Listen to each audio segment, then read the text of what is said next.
오늘 함께 하실 하나님 말씀은 사도행전 20장 24절입니다.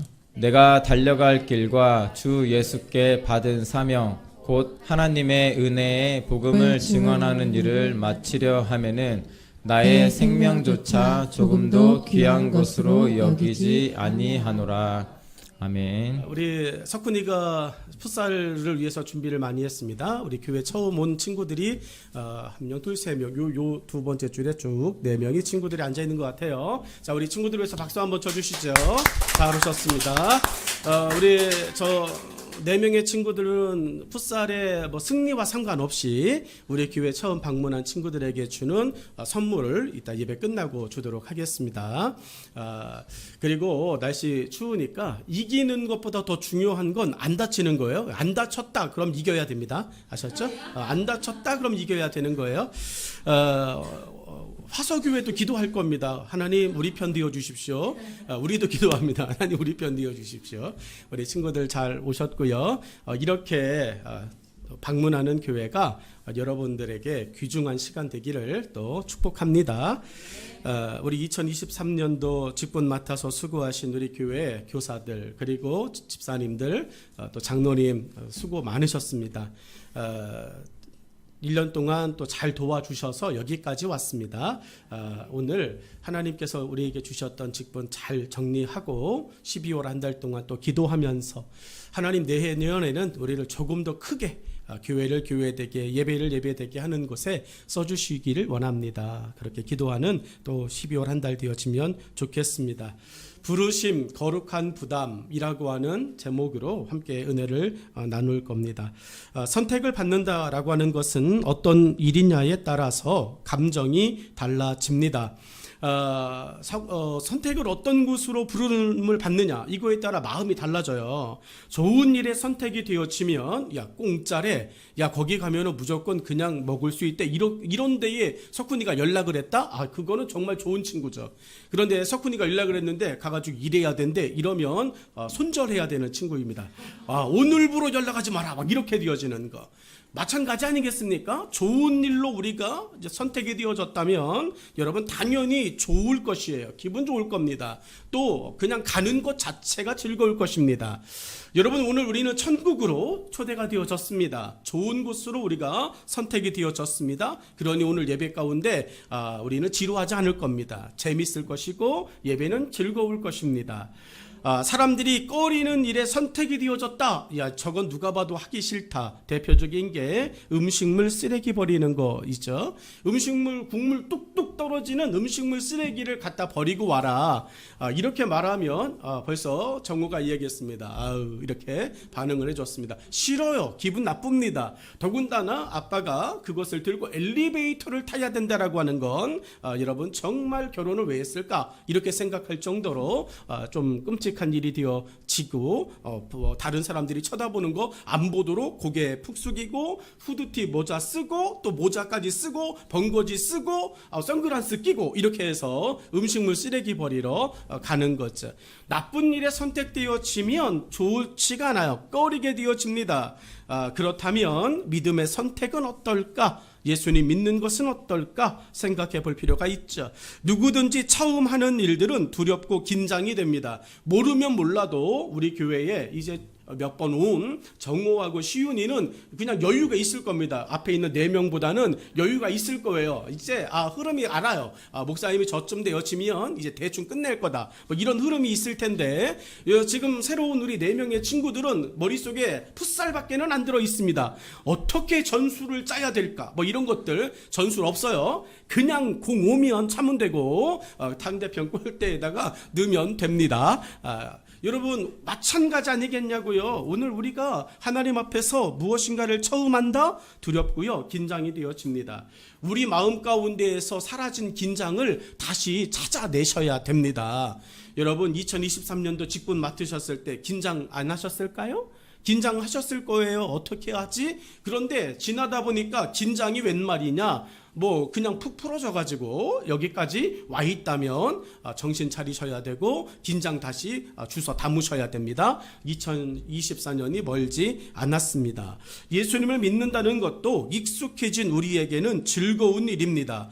주보에 순서가 써 있습니다. 여러분, 교회를 오래 다닌 사람은 주보 자체를 보지 않아요. 순서를 보지 않습니다. 왜냐하면 순서를 다 알고 있기 때문에 그렇습니다. 학교에 가면 몇 교시까지 있을까요? 여러분, 7교시까지 있습니다. 초등학교 1학년은 도저히 생각해 보지 못한 꿈의 7교시, 초등학교 1학년은 5교시, 정말 많아야 5교시, 안 그러면 4교시, 급식 먹고 집에 가라 이렇게 되어지는 거. 그런데 여러분, 고등학교 올라가면 우리 중딩들 고등학교 올라가면 몇 교시까지 있을까요? 꿈의 8교시? 아유, 정신 차리십시오. 꿈의 8교시를 뛰어넘어 0교시 무한대 여러분 있습니다. 수능 끝날 때까지 공부는 미친 듯 해야 된다. 이게 고3 아이들의 이야기죠. 긴장한다는 거죠. 중학교 올라가고 고등학교 올라가고 직장 들어가고 긴장하는 거예요. 교회도 마찬가지라고 하는 것입니다. 예수님을 믿는다는 것도 익숙해진 우리에게는 즐거운 일이에요. 오늘 우리가 정말로 즐거운 예수님께 대하여 익숙한 이 시간 되기를 간절히 축복합니다. 여전히 예배를 드리고 여전히 교회를 오지만 여러분, 익숙하지 않은 사람은요 급급하기 바빠요. 야, 어떡하지? 순서 따라가기 바쁘다라고 하는 거예요. 믿음과 교회의 의식에 익숙하지 않은 자들에게는 때때로 당황스러울 수도 있습니다. 하나님의 부르심도 마찬가지예요. 하나님이 오늘 여러분을 지명하여서 여러분 이곳에 풋살을 빌미 삼아 불러내셨다는 것을 믿으시기를 축복합니다. 풋살은 미끼였고 하나님의 본심은 너희를 구원하는 것, 너희를 예수님께로 인도하는 것. 오늘 우리에게 직분을 맡기신 것은 미끼였고 그 직분을 통해 하나님께서 우리를 잘되게 하시는 것, 하나님의 은혜 안에 우리를 세우시는 것, 그것이 목적이었는 줄로 믿습니다. 본문의 고백을 한 사람 바울은 원래부터 충성된 사도는 아니었습니다. 바울의 이름은 사울이에요. 사울의 이름은 뜻이 큰 사람이다 라고 하는 이야기예요. 이 큰 사람이다 라고 하는 이름의 뜻은 많이 알고 있다, 많이 가지고 있다, 다른 사람을 무시해도 된다, 이 정도의 여러분 스펙을 갖고 있었던 사람이 사울이라고 하는 사람이었습니다. 그런데 그런 사울을 하나님께서 부르셨습니다. 그리고 그 사울의 이름을 바꿔놓으셨는데 그게 우리가 보편적으로 알고 있는 바울이라고 하는 이름입니다. 바울의 뜻은 낮은 자라고 하는 거예요. 다 뺏겼다는 이야기예요.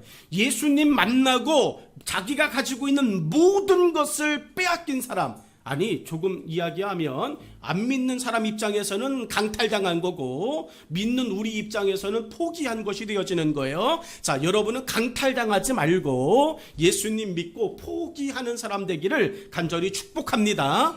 여러분, 사도 바울은 그렇게 예수님 믿고 내가 가지고 있는 것이 좋을까? 예수님이 주시는 게 좋을까? 이거를 빨리 계산한 사람이에요. 그리고 계산이 끝나자마자 하나님께 훨씬 좋구나. 그래서 하나님 것으로 자기의 것을 삼는 사람, 아주 지혜로운 사람이 바울의 모습입니다. 믿는 사람들을 핍박하는 대표자였고 그렇게 사람들을 죽이는 데에 찬성 이렇게 말한 사람이 바울이에요. 사도 바울이 죽인 위대한 인물 한 명이 있는데 스데반이라고 하는 사람입니다. 스데반은 7 집사 중에 한 명이었습니다. 여러분, 수없이 많은 사람, 특별히 그냥 얼음 잡아도 예루살렘 교회는요 3,000명, 5,000명이 회개했다, 교회의 사람들이 되었다라고 성경을 써놔요. 그 뒤에 나오는 허다한 무리들, 이거는 빼더라도 숫자적으로 확인되어진 것만 8,000명. 그런데 그 8,000명 중에 7명을 따로 집사로 세우셨어요. 그 집사 중에 한 명이니까 몇 대 몇의 경쟁을 뚫고 집사가 되어진 것이냐고요. 그런 위대한 사람을 죽이는 데에 사도 바울이 찬성 이렇게 이야기했습니다. 하나님 입장에서 바울을 죽이는 게 좋을까요? 살려두는 게 좋을까요? 여러분, 하나님 입장에서는 아주 괘씸한 사람이라 바울을 죽이는 것이 마땅한 것이라고 생각이 됐습니다. 그런데 이렇게 생각하면 우리의 짧은 생각입니다. 죽이는 것보다는 살리는 게 훨씬 좋습니다. 여러분을 고통스럽게 하고 여러분을 힘들게 하고 여러분을 괴롭히는 것보다 훨씬 좋은 것은 여러분에게 무한한 사랑을 베푸는 것인 줄로 믿습니다. 인정해 주는 것이고요, 받아주는 것이고요, 기다려주는 것이고 용납해 주는 것입니다. 누구에게? 4명에게. 다른 사람들은 국물도 없습니다. 다른 사람들은 지금 교회 다닌 짬밥이 얼만데 여전히 배려해 주십시오, 기다려 주십시오, 안아 주십시오, 참아 주십시오 이렇게 하고 있다면 정신 차려 이렇게 나오는 거예요.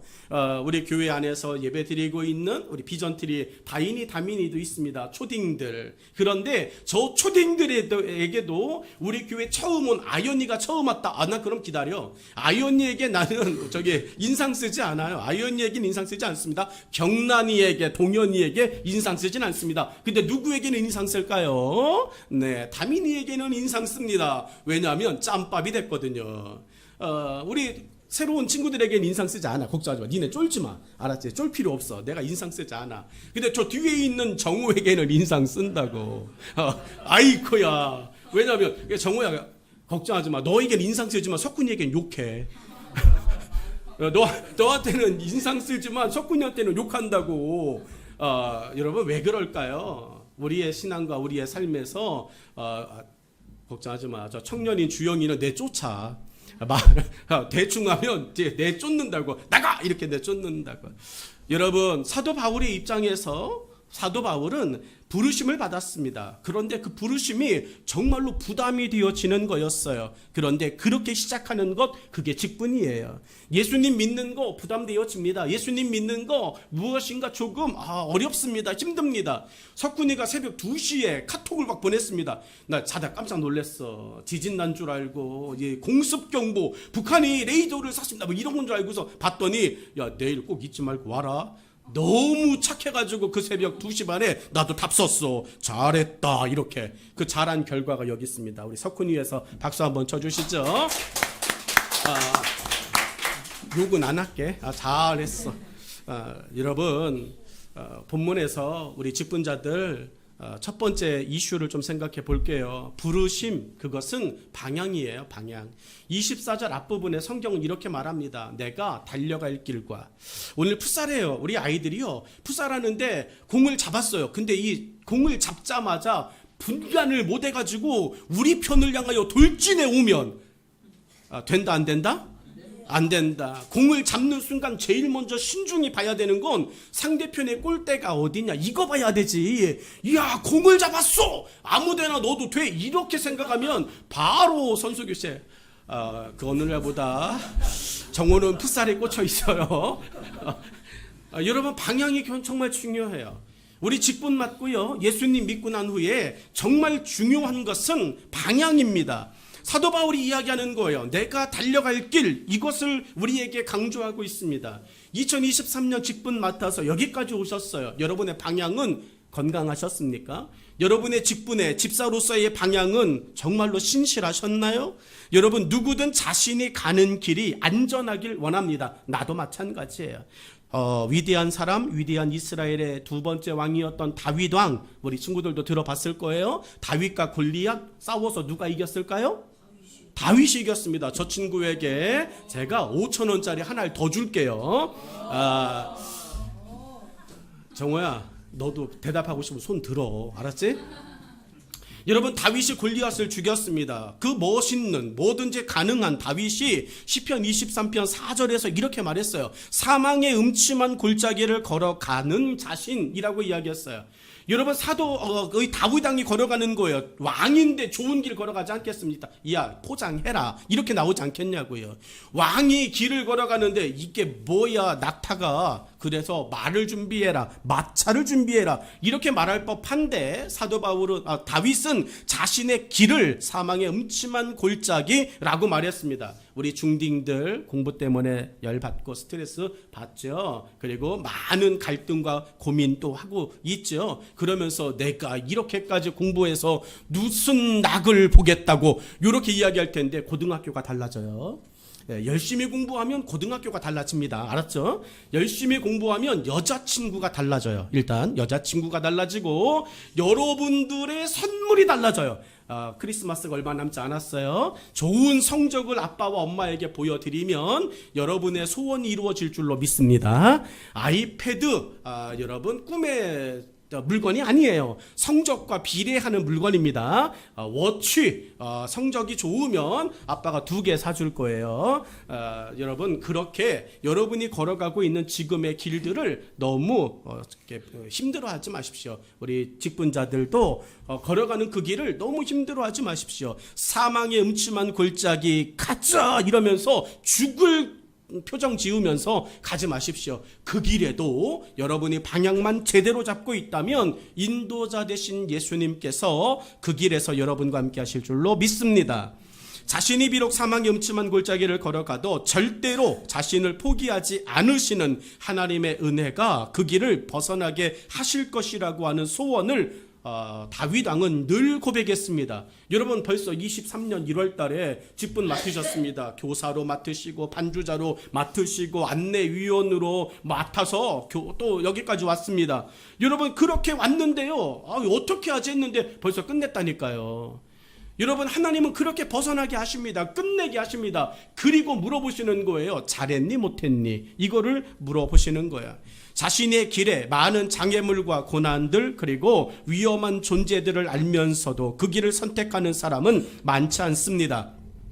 본문의 짧은 한 단어는 바울이 믿음을 고백한 후 살아가야 할 삶의 과정을 담고 있어요. 사도 바울 예수님 믿었습니다. 그리고 내가 이제 어떻게 내 방향을 잡지? 하나님이 나를 부르셨는데, 예수님 나를 부르셨는데 어떻게 내 방향을 잡지라고 하는 그 바울의 고뇌가 담겨져 있는 거예요. 여러분 내년도에 직분이 하나님 앞에서 또 부여되어지게 되면 올 1년 내가 이 직분 앞에 어떻게 방향을 잡지라고 여러분의 방향이 아름다워질 수 있기를 간절히 축복합니다. 여러분 흔적, 발자국, 이것은 내가 어떻게 걸어왔는지를 드러내주는 부인할 수 없는 흔적이에요. 그러니까 내가 어떻게 길을 잘 걸어왔는지, 갈지자로 술 잔뜩 먹고 나는 똑바로 걸어가는데 발이 꼬였어 이래가지고 갈팡질팡 걸어오면 여러분 그 길에 발자국은 그대로 표를 내주는 거예요. 열심히 학교든 학원이든 친구랑 놀든 스마트폰을 나의 즐거움 삼아 여러분 열심히 게임하면 성적은 바닥을 칠 겁니다. 여러분 왜 그렇게 되어지느냐? 그게 발자국이기 때문에 그런 거예요. 바울이 믿음을 고백하고 난 후 살아가야 할 삶의 과정, 그것을 본문 짧은 말씀 내가 달려갈 길 이거에 담고 있다라고 하는 거예요. 다메섹 유리에서 만난 예수님이 바울에게 한 첫 마디가 뭘까요? 여러분 바울을 예수님이 만나자마자 하신 예수님의 첫 마디, 이런 적은 없어요. 여러분 성경에 수없이 많은 사람들이 나오는데 성경에 나오는 수없이 많은 사람들에게 예수님께서 이렇게 말씀하신 적은 없습니다.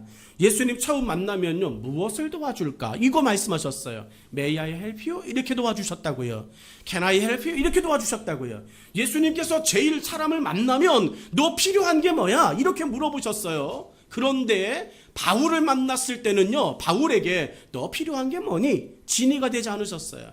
예수님은 바울에게 그렇게 말씀하지 않으시고요, 딱 한마디 하셨습니다. 어찌하여 나를 핍박하느냐라고 말씀하셨어요. 여러분 사도 바울이 걸어가는 방향이 잘못됐다는 이야기예요. 여러분 예수님께서 보편적으로 축복하시고 칭찬하시고 내가 뭘 도와줄까 격려하시는 예수님께서 사람을 만나자마자 하시는 말씀이 너 그따위로 하면 죽어 이렇게 말씀하시는 거예요. 그따위로 하면 혼난다 막 이렇게 말씀하시는 거예요. 바울의 입장에서 내가 그러면 지금 하고 있는 내 일의 방향이 크게 잘못됐구나, 이거를 바울이 깨닫게 되어지죠. 여기에서 그리고 예수님은 그런 바울에게 복음을 위한 이방인의 사도로 다시 부르셨습니다. 자, 방향 틀렸으니까 방향 다시 잡자. 너는 나를 핍박하는 게 아니라 나를 전하는 사람이 되어야 돼 라고 바울을 이방인의 사도로 부르셨어요. 방향을 바꾸어 주셨다라는 말이에요. 우리는 왜 예수님께서 바울을 복음에 익숙한 이스라엘을 위한 사도와 복음이 이미 흥황하여 복음을 전하기에 그 어디보다 쉬운 예루살렘에 보내시는 것이 아니라 이방 지역으로 덜 어려운 이방 지역으로 사도 바울을 보내셨을까요? 왜 보내셨을까? 여러분 누가 봐도 쉬운 곳에 가서 처음 이 일을 하는 사람은 쉬운 일 시켜야 되는 거 아닙니까? 초등학교 1학년 들어갔는데 그 1학년에게 갑자기 삼각함수 알려주고 사인, 코사인, 탄젠트 막 이런 거 근해 공식 알려주고 막 이러면 초등학교 1학년 아이가 공부하겠어요? 합니다. 천재는 합니다. 아까 죽는 거 하나 뺐을까? 아니요. 자, 여러분. 여러분 이게 맞지 않는 거예요. 그래서 방향을 알려주는 것은 굉장히 중요하고 쉬운 일을 시키는 게 굉장히 중요해요. 그런데 사도 바울은요, 예수님께서 쉬운 일을 안 시키셨어요. 어려운 일 시키셨습니다. 이방인에 가라. 이방인의 안 믿는 사람들 득실하는 데로 가라. 석훈이를 그렇게 보내신 거예요. 여러분 믿는 친구들, 교회 안 다니는 친구들, 석훈이에게 호의적인 친구들, 석훈이 말 잘 듣는 친구들, 석훈이 말은 무조건 따를 거야 막 이렇게 리더십을 세워주고 대장해라 막 이렇게 말하는 친구들. 그런데 석훈이 보내면 석훈이 새벽 2시 반에 카톡 안 합니다. 얘도 오죽 답답하면 카톡을 새벽 2시 반에 했겠냐고. 목사님 말은 했지, 안 오면 또 혼나지, 욕할 것 같지 이러니 막 그 시간에 여러분 왜 그렇게 보냈을까요? 석훈이를 믿을만 하니까 그렇게 하는 거예요. 석훈이 믿고서 지금 여기 6명의 아이들이 이제 한 편이 되었습니다. 아까운 건 석훈이가 축구를 오늘 풋살을 못 한다는 거예요. 할 수 있냐? 골키퍼 할 수 있습니다. 석훈이가 길고 나는 선수였는데 이 골키퍼를 판다니 이게 자존심이 상하고 석훈이를 코치로 임명합니다. 이따가 알았지? 자, 여러분 어려운 곳으로 사도 바울이 갔어요. 왜 갔을까요? 근데 성경은요 이렇게 말합니다. 심은 대로 거둔대요. 성경은 심은 대로 거둔다고 말했어요. 갈라디아 6장 7절에 그렇게 말했습니다. 너희가 무엇으로 심든지 그대로 거둘 거다. 자, 사도 바울이 예수님 안 믿었을 때 예수님 괴롭히는 사람이었어요. 예수님 핍박하는 사람이었습니다. 그거 심어온 거예요. 그리고 예수님 믿어요 그랬더니 예수님이 그러면 알았어, 심은 대로 거두게 해줄게, 좋은 데 보내시겠냐고요. 어려운 데로 가는 겁니다. 여러분이 올 1년 직분 맡아서 힘드셨나요? 그 일 참 감당하기 어렵다 생각하셨나요? 여러분이 심은 그 자리에 그 하나님이 다시 보내시는 거예요. 그리고 그 자리에서 열매를 거두어 여러분이 승급하시는 겁니다. 보다 나은 땅으로 올라가기를 원하신다면 그 자리에서 열매를 만들어 내셔야 됩니다. 여러분 이렇게 생각하면 억울할 것도 없어요. 사도 바울, 하나님 왜 나는 이방인한테 보내세요? 믿는 사람도 없고요. 그래가지고 바울이 하는 말, 난 맨날 두들겨 맞아요 라고 말했어요.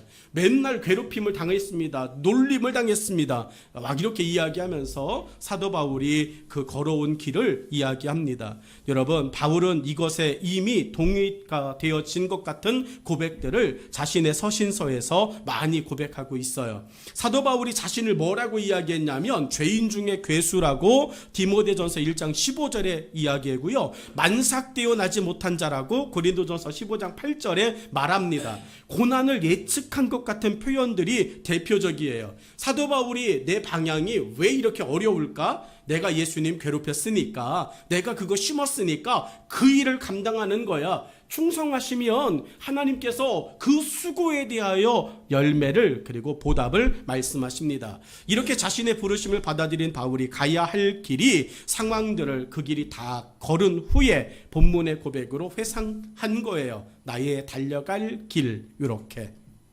이 회상은 바울이 지닌 믿음의 아름다운 흔적이기도 했습니다. 전쟁의 전리품과 같은 바울의 부르심을 위해 걸어온 길은 어땠을지를 고린도 후서 11장 22절로 28절에 아주 길게 그리고 아주 구체적으로 말씀하고 있는데, 그 이야기 다 정리하면 딱 한마디입니다. 내가 심은 대로 거뒀습니다. 요거예요. 쌤통이다. 요 이야기죠. 자, 바울을 향해서 우리가 할 수 있는 말이 있다면 쌤통이다 라고 하는 거죠. 그런데 그 쌤통의 길은 방향이 맞는 거예요.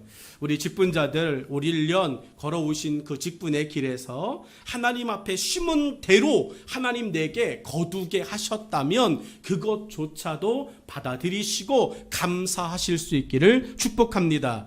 평상시에 같이 운동하면서 패스를 죽어도 안 하는 친구는 내가 공이 여기 써있어? 내가 공이 왔을 때 가장 좋은 위치 선점하고 있어도 그 친구에게 공 준다 안 준다? 시훈아?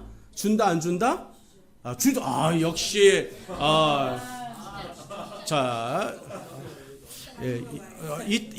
이따가 드러날 거야. 자, 좋은 위치를 선정하고 있을 때 나에게 야 패스해 그랬는데 죽어도 패스 안 한 그 친구에게 결정적인 시간에 내가 어시스트를 할까? 이거를 한번 또 생각해 보시고, 그런데 오늘은 신문대로 거두니까 안 줬던 그 친구에게 줘서 우리 무조건 이겨야 돼. 평상시에 가졌던 감정은 뒤로 하고 나는 이겨야 된다. 알았지? 그러니까 이따가는 패스를 적극적으로 해가지고 승리를 거머쥐면 좋겠습니다. 자, 부르심으로 걸어야 할 길은 믿는 자들에게는 방향이었어요. 빌립보서 3장 14절에 말씀합니다. 표대를 향하여 가는 거예요. 오늘 우리 풋살을 위해서 부름 받았든지 23년도 직분으로 부름 받았든지 오늘 예배자로 부름을 받았든지 오늘 우리가 부름 받아 지금 이곳에 지금 이 시간을 보내고 있다면 우리의 표대는 예배를 드리는 것입니다. 하나님께 거룩한 예배자가 되어지는 것입니다. 모릅니다. 괜찮아요. 모른다고 잡지는 않습니다. 그런데 다른 사람이 반응할 때 반응은 같이 해줘야 됩니다. 방청에 들어가고 싶다, 방청에 탈락하는 사람들 봤는데 리액션 할게요 안 할게요 이거 물어봐요. 리액션은 할 겁니까 안 할 겁니까? 나는 잘 안 하는데 그냥 구경 왔는데 탈락 이렇게 되어져요. 알바비 46,000원 못 받습니다. 여러분, 오늘 우리가 예수님 믿기로 마음을 먹고 지금 예배에 함께 하고 있다면 저와 여러분의 방향이 다시 부르심 받은 그곳으로 돌아갈 수 있기를 축복합니다. 사단은 우리가 부르심의 방향을 향해 온전히 나아가지 못하도록 지금도 그럴듯한 방해를 하고 있습니다. 보암직도 하게 방해하고 있고 먹음직도 하게 방해하고 있고 지혜롭게 할 만큼 호기심이 가는 사단의 방향 틀기는 지금도 우리의 곁에서 우리를 유혹하고 있음을 깨닫길 바라고 부르심의 방향을 위해 믿음의 길 위를 담대하게 걸어가는 우리 모두가 되기를 간절히 축복합니다. 여러분, 사단의 방향 틀기를 기억하셔야 돼요. 사단은 우리의 부르심 받은 우리의 방향을 너무 잘 알고 있어요.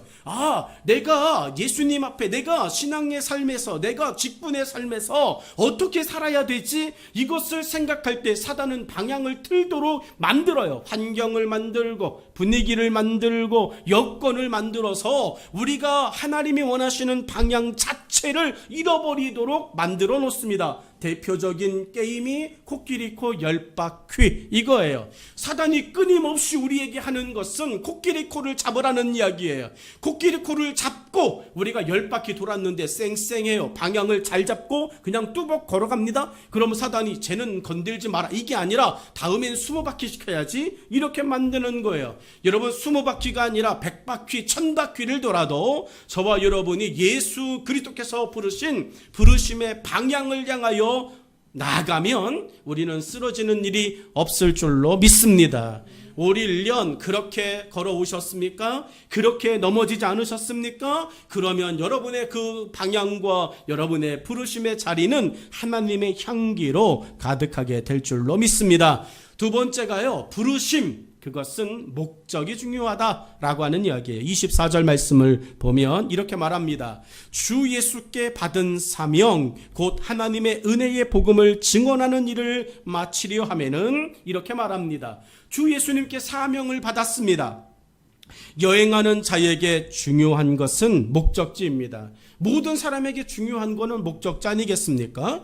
디모데후서 4장 7절로 8절에 의해 면류관이 예비되었다. 목적지가 언급되어져 있어요. 기차역에는 수많은 기차가 정차되어 있습니다.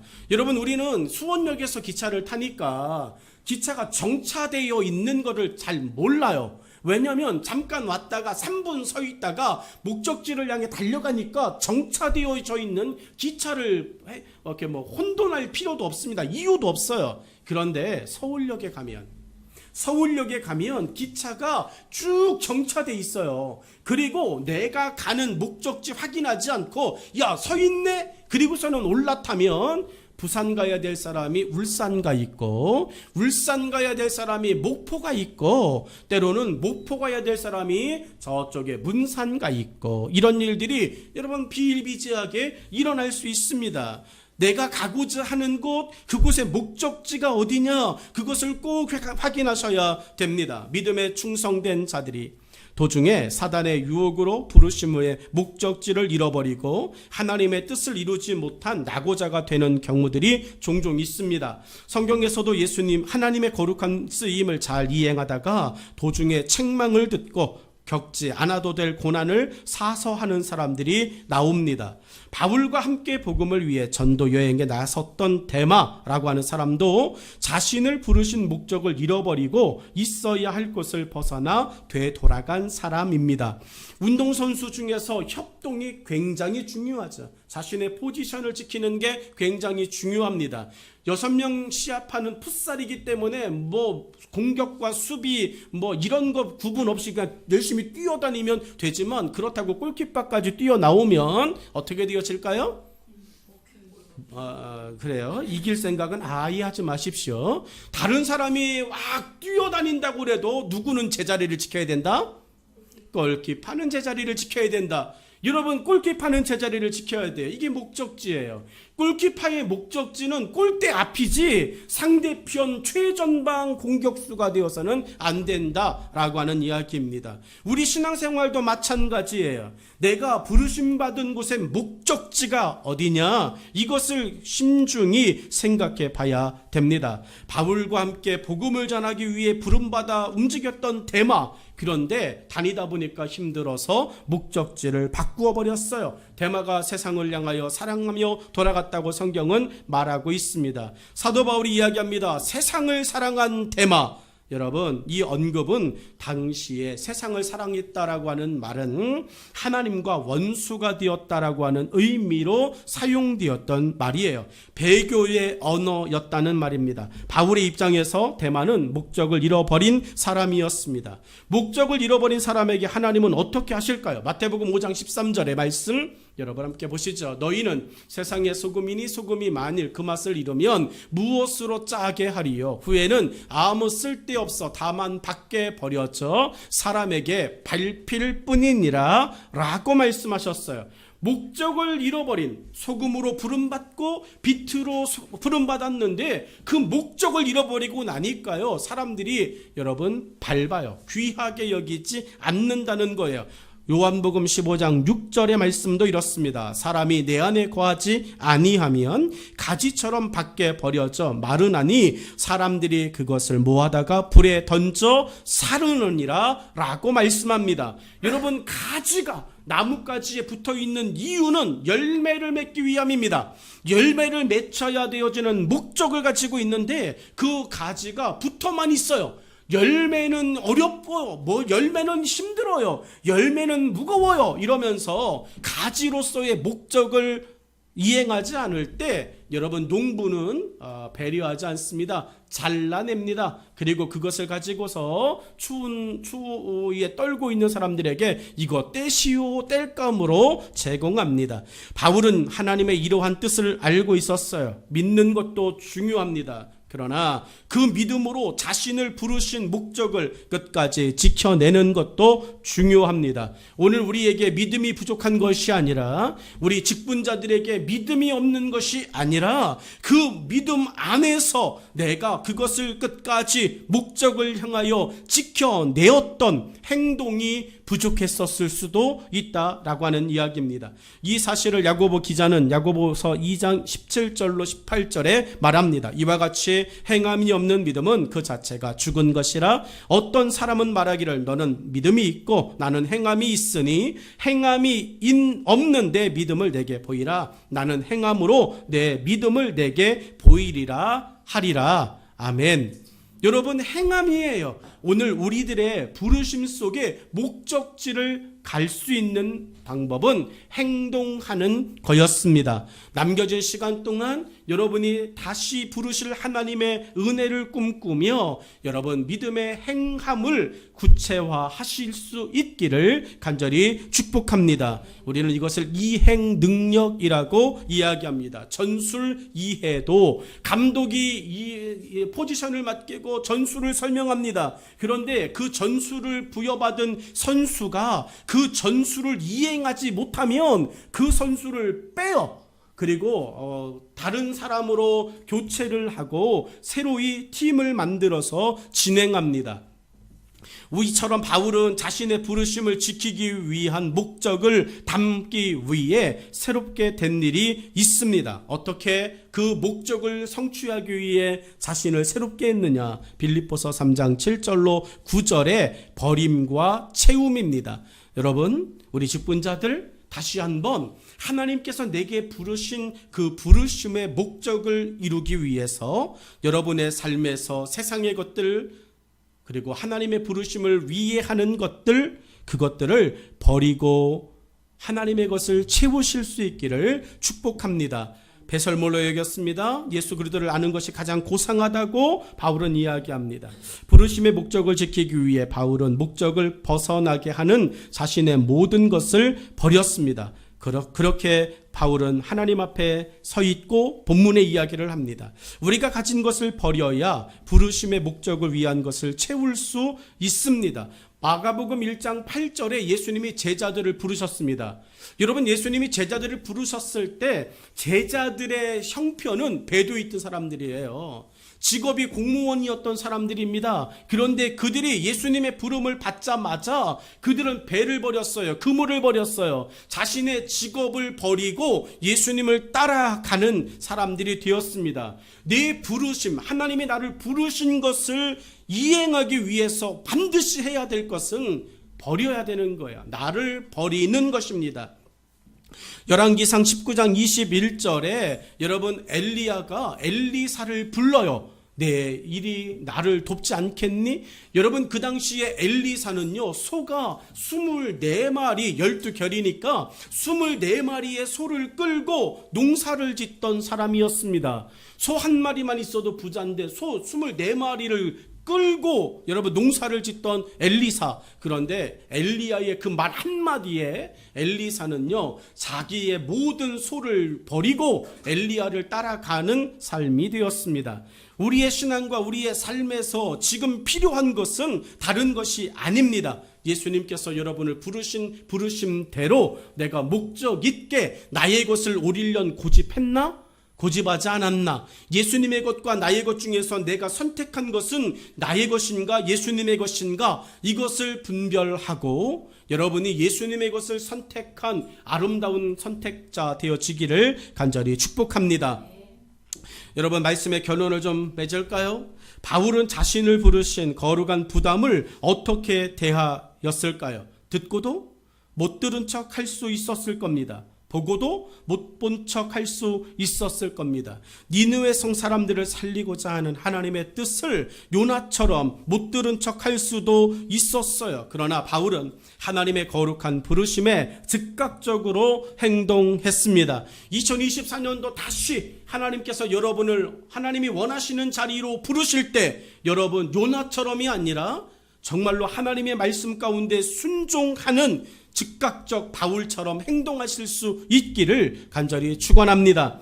본문의 마지막 바울의 언급은 이런 의미에서 중요해요. 24절의 맨 마지막에 바울의 고백은 이렇게 말합니다. 나의 생명조차 조금도 귀한 것으로 여기지 아니하노라.